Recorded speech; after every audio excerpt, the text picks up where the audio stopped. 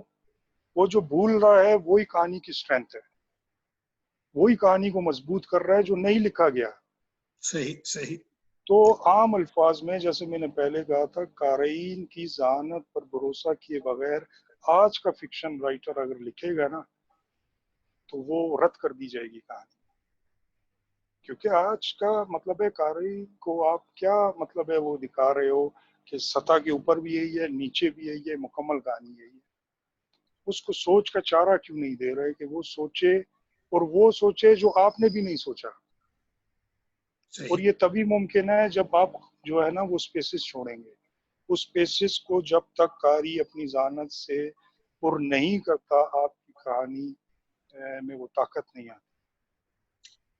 اچھا، اب ہم آتے ہیں آپ کے تازہ کتاب کی جانب کے آخری لفظ جو ابھی شائع ہوئی ہے.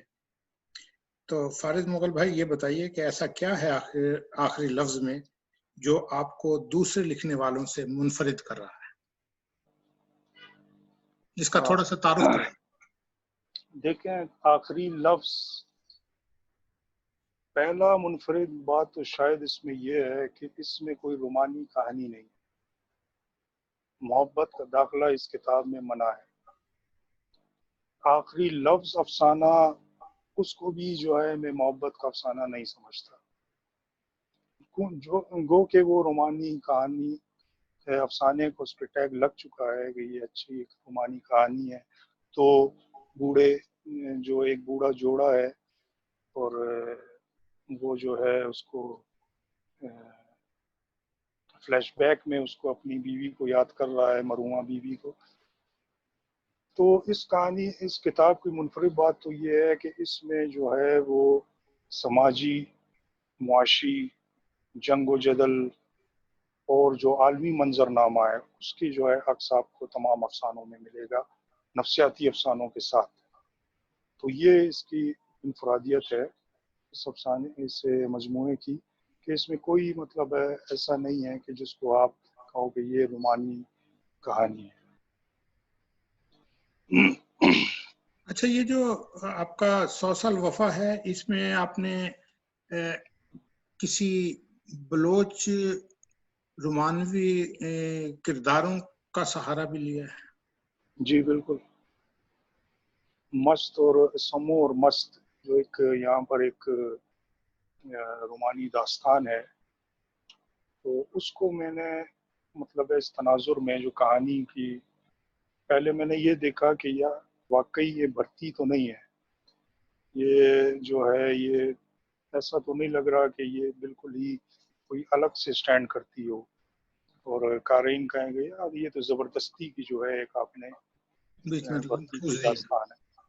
اس میں اگر اس کو مختلف جو ٹکڑوں میں نے آخر تک بیان کیا ناول کے اندر، تو جو مست تھا اس نے اپنی تلوار پھینک کر محبت کو چنا. اس کا جو فکر ہے اس کو میں نے ہائی لائٹ کرنے کی کوشش کی ہے کہ وہ خود چونکہ عاشق تھا، شاعر تھا اور ایک شادی شدہ عورت کے عشق میں مبتلا تھا، لیکن وہ ایک جو لائن ڈیفائن کرتا ہے اپنے اور اپنی محبوبہ کے درمیان، تو وہ دلچسپ ہے تو کہ وہ تلوار بھی پھینک. اس کے ساتھ ساتھ یہ ایک رومانی داستان، تو آپ نے اس میں کئی داستانیں چل رہی ہیں جو بھی ہے، اپنے مختلف کریکٹرز ہیں اس کے، لیکن اس کے ساتھ ساتھ آپ نے بلوچستان کا آشوب بھی بیان کیا ہے. تو وہ میرا خیال ہے کہ اس پہ اوور کم کر جاتا ہے. یہ جو رومانوی داستانیں ہیں اس پہ وہ داستان جو ہے وہ زیادہ بہتر لگتی ہے. وہ اس لیے کہ وہ آج کی کہانی ہے. جو میرا کریکٹر ہے داستان، وہ آج کا، وہ اس دور کی کہانی ہے، اس لیے وہ زیادہ بہتر طور پر ریلیٹ ہے. جہاں تک اس دونوں کا کولاج ہے، اس کو میں کچھ یوں بیان کروں گا کہ اگر جو اس کا مین تھیم ہے وہ یہ ہے کہ بلوچستان کی ترقی کا راز وہ تعلیم میں ہے، علم میں. علم کے بغیر میرے رائے میں کبھی ترقی نہیں ہو سکتی. علم جب ہاتھ میں آئے گا، علم کی روشنی آئے گی تو تمام چیزیں واضح ہو جائیں گی.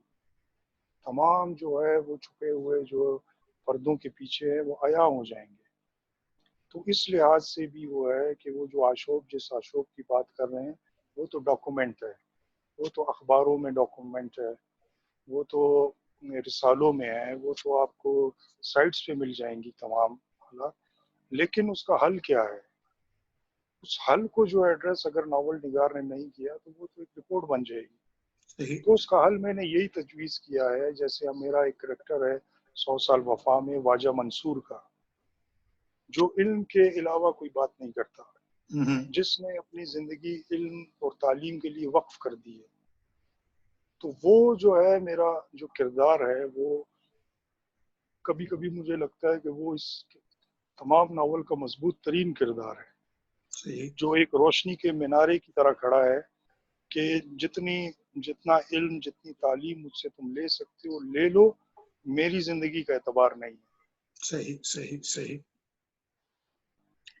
اچھا، اب اس سے پہلے کہ ہم آپ سے اجازت چاہیں، آپ کا ایک پہلو ہے شاعر کا، یہ تو افسانہ نگار تھا، تو کچھ سنا دیجئے. مجھے سچی بات ہے اپنی کوئی ایسی وہ یاد تو نہیں ہے، البتہ ایک تو یہ سنا دیجئے، اور ایک یہ کہ ایک جو کتابیں ہیں یہ کچھ ناظرین کو بتا دیجئے کہ یہ کہاں سے چھپی ہیں اور وہ انہیں کہاں سے حاصل کر سکتے ہیں، کیونکہ مجھے اس کے بعد جو ہے نا بہت سارے سوالوں کا جواب دینا پڑتا ہے. تو مجھے چونکہ اگر وہ اس کا میں ان کا اظہار نہ کروں تو وہ ذرا تھوڑا مشکل ہو جاتا ہے. اصل میں جو کتابیں ہیں میری، ہم جان، وہ تو ماورا پبلیکیشن سے چھپی ہے. ٹھیک ہے.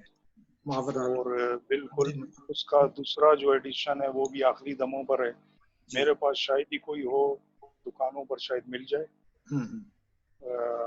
دوسرا ایڈیشن بھی ختم ہونے والا ہے. 100 سال وفا کا بھی دوسرا ایڈیشن تقریباً ختم ہونے والا ہے. صحیح. اس یہ میں بھی سریر جو نے ہے شائع کیا تھا؟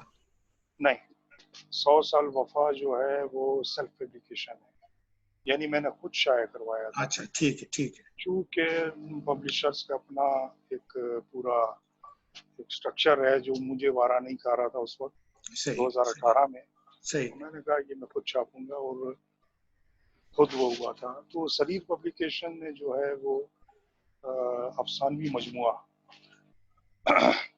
یہ شائع چھاپا تھا. یہ ہے شائع کیا ہے 2020 میں. یہ ابھی شائع ایک ہوا مہینہ ہے، 1 مہینہ پہلے چلا. ایک جو میری نسلی نظموں کی کتاب ہے، نظموں کی کتاب ہے میری، سرخ ہونٹوں کی کنج گلی میں، فکشن ہاؤس سے چھپی ہے. جی جی. 2017 میں. فکشن ہاؤس میں. Fiction house. ٹھیک ٹھیک ٹھیک ٹھیک. ہم آپ کا شکریہ ادا کرتے ہیں کہ آپ نے اپنا قیمتی وقت دیا، آپ نے روبرو ود رضا صدیقی میں شرکت کی، اور ہمارے قارئین کو ناول، افسانے، شاعری اور ادب کے حوالے سے، اور خاص طور پہ بلوچستان کے ادب کے حوالے سے بہت سی باتیں، قیمتی باتیں جو ہیں بتائیں. آپ کا بہت بہت شکریہ. آپ کا بہت بہت شکریہ رضا بھائی، آپ نے مجھے موقع دیا اور اس قابل سمجھا کہ میں انٹرویو دے سکتا ہوں.